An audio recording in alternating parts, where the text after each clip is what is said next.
Hi friends, ಕನಸಿನ ನಂಟು ಚಾನೆಲ್ಗೆ ತಮ್ಗೆಲ್ರಿಗೂ ಸ್ವಾಗತ ಸುಸ್ವಾಗತ. ಕರಿಯಮಣಿ ಸೀರಿಯಲ್ ಅಲ್ಲಿ ಕರ್ಣ ಇವತ್ತು ಏನ್ ಮಾಡ್ದ ಅಂದ್ರೆ ಸಾಹಿತ್ಯಳ ದೊಡ್ಡ ನಂಬಿಕೆನೆ ಗಳಿಸ್ಬಿಟ್ಟ. ಸಾಹಿತ್ಯಳಿಗೆ ಒಂದ್ ರೀತಿ ಗೌರವನೇ ಹುಟ್ಟಿಸ್ತಾನೆ. ಅಂತದ್ದೇನ್ ಮಾಡ್ದ ಅಂದ್ರೆ ಅವನ್ ದೇಹದಲ್ಲಿ ಏನೇ ಶಕ್ತಿ ಇಲ್ಲದೆ ಹೋದ್ರೂ ಪೊಲೀಸ್ನವರು ಅರೆಸ್ಟ್ ಮಾಡಿ ಕರ್ಕೊಂಡು ಹೋಗ್ತಿರ್ಬೇಕಿದ್ರೆ ಅವನೇ ಕಾರ್ ಡ್ರೈವ್ ಮಾಡ್ಕೊಂಡು ಬಂದು ಸಾಹಿತ್ಯಳನ್ನ ಪೊಲೀಸ್ ಕೈಯಿಂದ ಬಿಡಿಸ್ತಾನೆ. ಹಾಗೆ ಸಾಹಿತ್ಯಳ ತಪ್ಪು ಏನೂ ಇಲ್ಲ ಅಂತ ಅವ್ರ ಕೈಯಲ್ಲಿ ವಾದನೂ ಕೂಡ ಮಾಡ್ತಾನೆ. ಅದನ್ನೆಲ್ಲ ನೋಡಿ ಸಾಹಿತ್ಯ ಏನ್ ಮಾಡೋದು ಅನ್ನೋದನ್ನ ನೋಡೋದಕ್ಕೂ ಮುಂಚೆ ಇನ್ನು ಯಾರೆಲ್ಲ ನನ್ನ ಚಾನೆಲ್ನ ಸಬ್ಸ್ಕ್ರೈಬ್ ಮಾಡ್ಕೊಂಡಿಲ್ವೋ ದಯವಿಟ್ಟು ನನ್ನ ಚಾನೆಲ್ನ ಸಬ್ಸ್ಕ್ರೈಬ್ ಮಾಡ್ಕೊಳ್ಳಿ. ಹಾಗೆ ಪಕ್ಕದಲ್ಲಿರುವಂತಹ ಬೆಲ್ ಐಕಾನ್ನ ಕ್ಲಿಕ್ ಮಾಡಿ. ನಾನು ಮುಂದೆ ಯಾವುದೇ ವಿಡಿಯೋ ಅಪ್ಲೋಡ್ ಮಾಡಿದ್ರೂ ಕೂಡ ನಿಮ್ಮ ಮೊಬೈಲಿಗೆ ನೋಟಿಫಿಕೇಶನ್ ಬರುತ್ತೆ. ಆಗ ನೀವು ಈಸಿಯಾಗಿ ನನ್ನ ವಿಡಿಯೋನ ನೋಡಬಹುದು. ಇವತ್ತು ಕರಿಮಣಿ ಸೀರಿಯಲ್ ಅಲ್ಲಿ ಕರ್ಣ ಬಂದು ಪೊಲೀಸ್ ಜೀಪ್ಗೆ ಅಡ್ಡ ನಿಲ್ತಾನೆ. ಅದನ್ನ ನೋಡಿ ಪೊಲೀಸ್ ಜೀಪಿಂದ ಕೆಳಗಿಳಿತಾರೆ.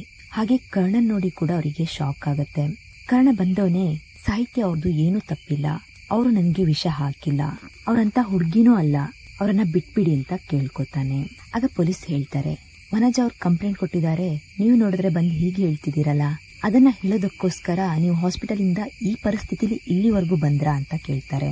ಆಗ ಕರ್ಣ ಮತ್ತೆ ಹೇಳ್ತಾರೆ, ಹೌದು, ಸಾಹಿತ್ಯ ಅವರು ಏನು ತಪ್ಪು ಮಾಡಿಲ್ಲ, ಹಾಗಿರ್ಬೇಕಿದ್ರೆ ಅವರನ್ನ ಕರ್ಕೊಂಡು ಹೋಗೋದಕ್ಕೆ ನಾನು ಹೇಗ್ ಬಿಡ್ಲಿ? ಹಾಗ್ ನೋಡಿದ್ರೆ ನಾನೇ ತಪ್ಪು ಮಾಡಿರೋದು, ನನಗೆ ಯಾವುದೇ ಸಂಬಂಧವಿಲ್ದಿರೋ ಅಂತಹ ವಿಷಯದಲ್ಲಿ ಹೋಗಿ ಅವ್ರ ಮದುವೆನ ನಿಲ್ಲಿಸ್ದೆ, ಅದು ನಾನ್ ಮಾಡಿರೋ ತಪ್ಪು.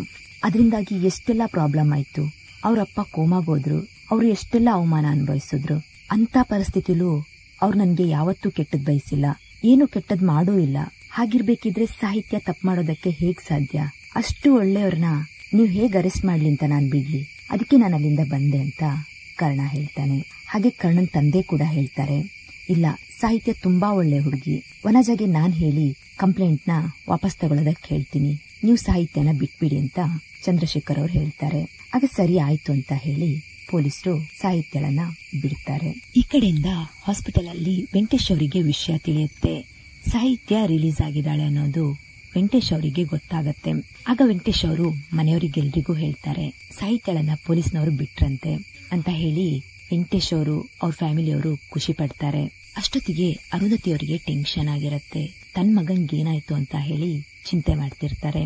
ಅವರು ಬಂದು ತಕ್ಷಣ ವೆಂಕಟೇಶ್ ಅವ್ರನ್ನ ಕೇಳ್ತಾರೆ, ಕರ್ಣ ಏನ್ ಮಾಡ್ತಿದ್ದಾನೆ, ಅವ್ನ್ ಹೇಗಿದ್ದಾನೆ, ಎಲ್ಲಿದ್ದಾನೆ ಅಂತ ಕೇಳ್ತಾರೆ.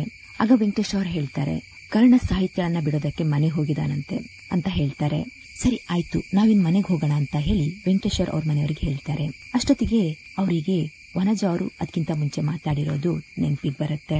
ವನಜ ಅವ್ರು ಹೇಳಿರ್ತಾರೆ, ನಿಮ್ ಮಗಳನ್ನ ಯಾರ್ ಬಂದ್ ಬಿಡಿಸ್ತಾರೋ ನಾನು ನೋಡ್ತೀನಿ ಅಂತ ಹೇಳಿರ್ತಾರೆ. ಆ ಮಾತನ್ನ ವೆಂಕಟೇಶ್ ಅವ್ರು ನೆನಪು ಮಾಡ್ಕೊಂಡು ತಿರುಗಿ ಬಂದು ವನಜ ಅವ್ರಿಗೆ ಹೇಳ್ತಾರೆ, ನೋಡಿ ಮೇಡಮ್, ಒಳ್ಳೆಯವರಿಗೆ ಯಾವತ್ತೂ ಕೆಟ್ಟದಾಗಲ್ಲ. ನಮ್ ಸಾಹಿತ್ಯ ತುಂಬಾ ಒಳ್ಳೆ ಹುಡುಗಿ, ಅದಕ್ಕೆ ಆ ದೇವರು ಯಾವುದೋ ಒಂದು ರೀತಿಲಿ ಸಹಾಯ ಮಾಡಿದಾನೆ. ನಿಮ್ ಕೆಟ್ಟ ಮನಸ್ಥಿತಿನ, ಕೆಟ್ಟ ಬುದ್ಧಿನ ಇನ್ಮುಂದೆ ಆದ್ರೂ ಸರಿ ಮಾಡ್ಕೊಳ್ಳಿ ಅಂತ ಹೇಳಿ ವೆಂಕಟೇಶ್ ಅವರು ಹೊರಡ್ತಾರೆ. ಅಷ್ಟೊತ್ತಿಗೆ ಅರುಂಧತಿ ಅವರು ಕೂಡ ನಾವು ಕೂಡ ಬರ್ತೀವಿ ಇರಿ ಅಂತ ಹೇಳಿ ಅವ್ರ ಜೊತೆ ಹೊರಡ್ತಾರೆ. ಇಲ್ಲಿ ವನಜ ಅವರಿಗೆ ತುಂಬಾನೇ ಸಿಟ್ಟು ಬರುತ್ತೆ. ಈ ಕಡೆಯಿಂದ ಕರ್ಣ ಸಾಹಿತ್ಯಳನ್ನ ಮನೆಗ್ ಬಿಡೋದಕ್ಕೆ ಬಂದಿರ್ತಾನೆ. ಅವನ ಜೊತೆ ಚಂದ್ರಶೇಖರ್ ಅವರು ಕೂಡ ಬಂದಿರ್ತಾರೆ. ಸಾಹಿತ್ಯ ಮನೆಗ್ ಬಂದ ತಕ್ಷಣ ಸರಿ ಆಯ್ತು, ಇನ್ನು ನಾನ್ ಮನೆಗೆ ಹೋಗ್ತೀನಿ ಅಂತ ಹೇಳಿ ಕಾರಿಂದ ಇಳಿದು ಬರ್ತಾಳೆ. ಅವ್ರ ಕಾರಿಂದ ಇಳಿದ ತಕ್ಷಣ ಚಂದ್ರಶೇಖರ್ ಅವರು ಅವಳನ್ನ ತಡೆದು ನಿಲ್ಲಿಸಿ ಚಂದ್ರಶೇಖರ್ ಅವ್ರ ಕಾರಿಂದ ಇಳಿದು ಬಂದು ಸಾಹಿತ್ಯಳನ್ನ ಸಾರಿ ಅಂತ ಕ್ಷಮೆ ಕೇಳ್ತಾರೆ. ಆಗ ಸಾಹಿತ್ಯ, ಯಾಕ್ ಸರ್, ನೀವ್ ಯಾಕೆ ಸಾರಿ ಕೇಳ್ತಿದ್ದೀರಾ? ಏನಾಗ್ಬೇಕಿತ್ತೋ ಅದಾಗಿದೆ, ನೀವೇನ್ ತಪ್ಪು ಮಾಡಿಲ್ಲ ತಾನೆ, ಮತ್ಯಾಕ್ ನೀವು ಸಾರಿ ಕೇಳ್ತಿದ್ದೀರಾ ಅಂತ ಹೇಳಿ ಸಾಹಿತ್ಯ ಕೇಳ್ತಾಳೆ. ಆಗ ಚಂದ್ರಶೇಖರ್ ಅವರು, ನೀನ್ ನನ್ ಮಗನ್ನ ಸರಿಯಾದ ಟೈಮಿಗೆ ಹಾಸ್ಪಿಟಲ್ಗೆ ಕರ್ಕೊಂಡ್ಬಂದು ನನ್ ಮಗನ್ ಪ್ರಾಣ ಕಾಪಾಡಿದ್ಯಾ.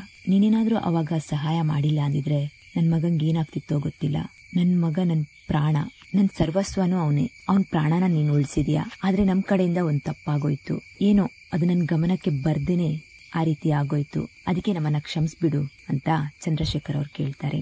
ಪರವಾಗಿಲ್ಲ ಸರ್, ನಿಮ್ಮಿಂದ ಆ ತಪ್ಪಾಗಿಲ್ಲ, ಏನೋ ಒಂದೊಂದು ಕೆಟ್ಟಗಳಿಗೆಲಿ ಆ ತರ ಆಗತ್ತೆ, ಅದಕ್ಕೆ ನೀವ್ಯಾಕೆ ಕ್ಷಮೆ ಕೇಳ್ತೀರಾ, ಪರವಾಗಿಲ್ಲ ಅಂತ ಹೇಳಿ ಮೊದ್ಲು ಕರ್ಣ ಅವ್ರನ್ನ ಹಾಸ್ಪಿಟಲ್ಗೆ ಕರ್ಕೊಂಡೋಗಿ ಅವರಿಗೆ ಇವಾಗ ರೆಸ್ಟ್ ಬೇಕು ಅಂತ ಸಾಹಿತ್ಯ ಹೇಳ್ತಾಳೆ.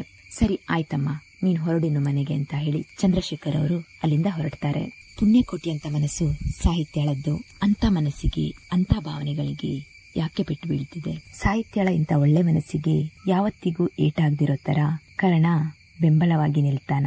ಹೀಗೆ ಕರ್ಣ ಮತ್ತೆ ಸಾಹಿತ್ಯಳ ಜೀವನ ಹೇಗೆ ಮುಂದೆ ಸಾಗುತ್ತೆ ಅಂತ ಮುಂದಿನ ಸಂಚಿಕೆಯಲ್ಲಿ ನೋಡೋಣ. ನನ್ನ ಈ ವಿಡಿಯೋ ನಿಮಗೆ ಇಷ್ಟ ಆಗಿದ್ರೆ ದಯವಿಟ್ಟು ಲೈಕ್ ಮಾಡಿ, ಶೇರ್ ಮಾಡಿ, ಸಬ್ಸ್ಕ್ರೈಬ್ ಮಾಡಿ. ಹಾಗೆ ನನ್ನ ಕತೆ ಹೇಳೋದು ನಿಮಗೆ ಇಷ್ಟ ಆದರೂ ಆಗದೆ ಹೋದ್ರು ಅಥವಾ ನಾನೇನಾದರೂ ಬದಲಾವಣೆ ಮಾಡ್ಕೋಬೇಕು ಅಂತ ಅಂದ್ರೂ ದಯವಿಟ್ಟು ಕಾಮೆಂಟ್ ಮಾಡಿ.